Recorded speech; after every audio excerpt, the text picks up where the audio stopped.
अस्सलाम वालेकुम, मैं हूँ सुमैया अदनान और आपको वेलकम करती हूँ अपने चैनल पे। उम्मीद करती हूँ सब खैरियत के साथ होंगे। आज मैं आपके साथ बेकरी स्टाइल की तरह कोकोनट कुकीज़ की रेसिपी शेयर करने वाली हूँ, जो कि माशाल्लाह बहुत ही खस्ता बनेंगे। और आज हम बनाएंगे भी इसको पतीले में। हम कोई ओवन यूज़ नहीं कर रहे, ना ही अंडा यूज़ कर रहे हैं। तो हम बहुत ही आसानी के साथ जो घर में चीज़ें होती हैं हम उनकी मदद से बनाएंगे, और 1 कप मैदे की मदद से हम ढेर सारे कुकीज़ बनाएंगे। एक दफ़ा अगर आप घर में ये ट्राई कर लेंगे तो बेकरी से बिस्किट लाना भूल ही जाएंगे। उम्मीद करती हूँ आपको रेसिपी अच्छी लगेगी, तो रेसिपी को एंड तक लाजमी देखिएगा, कोई पार्ट आप स्किप मत कीजिएगा, ताकि आपके भी इसी तरीके से शानदार किस्म के बिस्किट तैयार होने चाहिए बेकरी स्टाइल की तरह। तो बनाना स्टार्ट करते हैं। एक ले लिया है बाउल, और सबसे पहले मैं इसमें हाफ कप घी डाल रही हूँ। ठीक है, मेल्टेड घी था, उसको मैंने फ्रिज में रखा और उस तरीके से मैंने दानेदार कर लिया है। हाफ कप मेरे पास यहाँ पे घी है। हम इसको बीट करेंगे तकरीबन 3 से 4 मिनट के लिए, ताकि इसका कलर थोड़ा चेंज हो जाए, वाइट हो जाए। तो माशाल्लाह थोड़ा सा हो गया। तो अब इसमें मैं क्या करूँगी कि हाफ कप ही हम इसमें चीनी ऐड करेंगे। तो अब इसको हम बीट करेंगे ताकि चीनी और जो घी है वो अच्छे से बीट हो जाए। आपने यहाँ पे तकरीबन 4 से 5 मिनट इसको खूब बीट करना है, ताकि अच्छा सा ये स्मूथली सा इसका पेस्ट बनना चाहिए, वाइट कलर हो जाना चाहिए। तो माशाल्लाह आप इसका देख सकते हैं कि वाइट कलर हो चुका है। अब इसमें मैं 1 कप क्या करूँगी, मैदा ऐड करूँगी। मैदा आपने छान के ऐड करना है और थोड़ा थोड़ा ऐड करना है, आपने सारा इकट्ठा ऐड नहीं करना। पहले हमने थोड़ा सा ऐड किया है, अब ये छान चुका है तो बाकी का मैं आधा ऐड करूँगी। और अब इसके बाद हम जो बच गया था बाकी वो भी पूरा इसके अंदर ऐड कर देंगे। हाफ कप घी और हाफ कप चीनी, यानी कि दोनों की मिकदार सेम होनी चाहिए, और 1 कप मैदा। अब यहाँ पे मैं half table spoon baking powder add करूँगी, 1/4 मैं टेबल स्पून इसमें बेकिंग सोडा, और इसमें 1/4 ही नमक ऐड करेंगे। और ये सारे मैं अब इसको इस तरीके से छान लूँगी। अब हमने इसको हल्के हाथ से इस तरीके से मिक्स कर लेना है, जितना मिक्स हो सके। अब साथ ही मैंने यहाँ पे क्या किया है कि हाफ कप मैंने यहाँ पे कोकोनट यानी कि नारियल का जो पाउडर होता है बुरादा, वो इसमें अब शामिल कर दूँगी। ठीक है, हाफ कप हमने इसके अंदर ऐड किया। क्वांटिटी का आपने ख़ास ख्याल रखना है। चीनी, घी और कोकोनट ये तीनों हमारी सेम मिकदार में थे। अब इनको मैं हल्के हाथ की मदद से, तरह चम्मच की मदद से मिक्स करूँगी। जितना मिक्स हो सकेगा अच्छा है। उसके बाद आपने हाथ की मदद से इसको मिक्स करना है।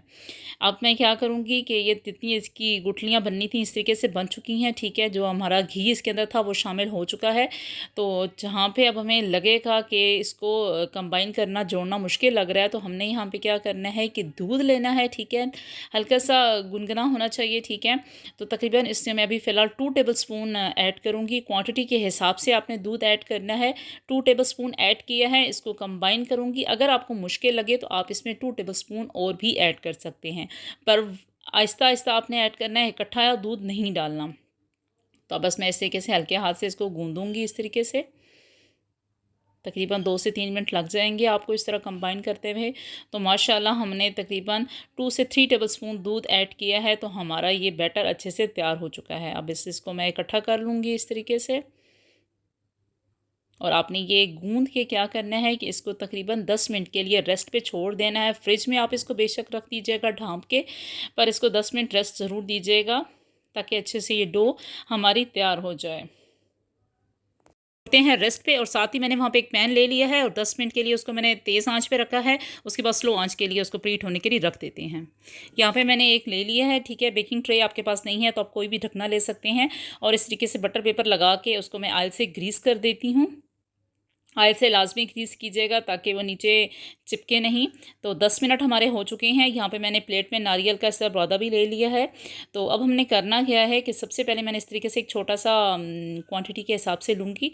आप चाहें तो बड़ी भी कुकीज़ बना सकते हैं, जैसे आपकी मर्ज़ी, पर मैं इस तरीके से छोटे छोटे कुकीज़ बना रही हूँ। आप चाहें तो कटर से भी कर सकते हैं। तो हाथ की मदद से मैंने इस तरीके से गोल शेप बना दी, और उसके बाद उसके ऊपर मैं क्या करूँगी, इस तरीके से कोकोनट का जो है वो लगा देंगे इसके ऊपर। और बस अब हम इसको बेकिंग ट्रे में रख देंगे।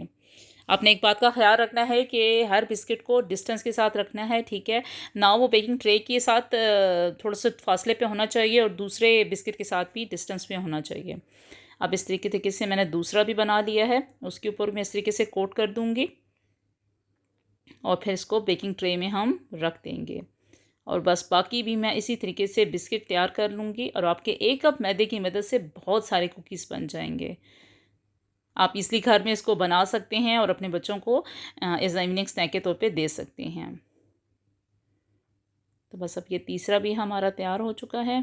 सारे तैयार कर लिए थे। इस तरीके से मैं इसको अब इसके अंदर रख देती हूँ और ढकना दे के तकरीबन इसको मैं 15 से 20 मिनट के लिए छोड़ देती हूँ। तो 15 से 20 मिनट माशाल्लाह हो चुके हैं। आप देख सकते हैं कि कितने अच्छे तरीके से हमारे कुकीज़ तैयार हो चुके हैं और कितना अच्छा कलर आया है इसका। अभी बहुत गर्म है तो एहतियात के साथ, पर माशाल्लाह ये नीचे से भी अच्छे से कुक हैं, इनका अच्छा सा कलर आ चुका है और ऊपर से भी ये कुक हैं। बस अब इनको हम निकालते हैं और ठंडा होने के लिए छोड़ देते हैं। तो माशाल्लाह 5 से 6 मिनट हो चुके थे, ठंडे हो चुके थे। तो अब इस तरीके से मैं इसको इस ट्रे पे निकाल देती हूँ ताकि थोड़ी सी इसको हवा लग जाए, तो उससे क्या होंगे और ये खस्ता और मज़े के हो जाएंगे।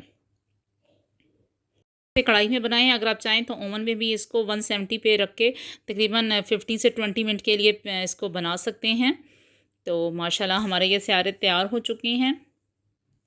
जो आपको आसानी लगे आप पतीले पे भी बनाएं या फिर ओवन में भी बनाएं।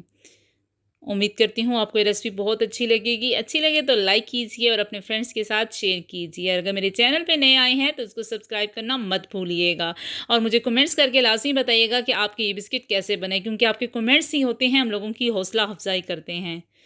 तो माशाल्लाह हमारे बहुत ही ज़बरदस्त किस्म के इतने सारे कोकोनट कुकीज़ तैयार हैं। आप इनका कलर भी देख सकते हैं कि नीचे से अच्छे से कुक हैं और ऊपर से भी बहुत अच्छा इनका कलर आया है।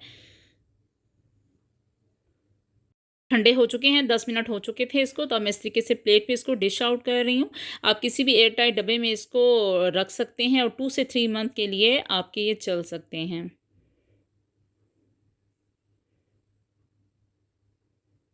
आप इसको घर में बनाएंगे तो ये बहुत ही हेल्दी होंगे और आपके बच्चे बूढ़े सारे बहुत ही शौक से खाएंगे। मेरे फैमिली ने तो बहुत पसंद किए, उम्मीद करती हूँ आपकी फैमिली भी ये बिस्किट बहुत पसंद करेंगे, क्योंकि हमने इसको बिना अंडे के बनाया है। माशाल्लाह इसको हम तोड़ के देखते हैं। तो माशाल्लाह आप देख सकते हैं कि कितनी ही ये खस्ता और क्रंची बिस्किट हमारे तैयार हैं और बेकरी से 10 गुना ये हेल्दी बिस्किट हैं, क्योंकि आप लोग घर में इसको बना रहे हैं तो ये बहुत ही हेल्दी हैं और आप इसको बना के सेव भी कर सकते हैं। दुआओं में मुझे याद रखिएगा। अल्लाह हाफिज़।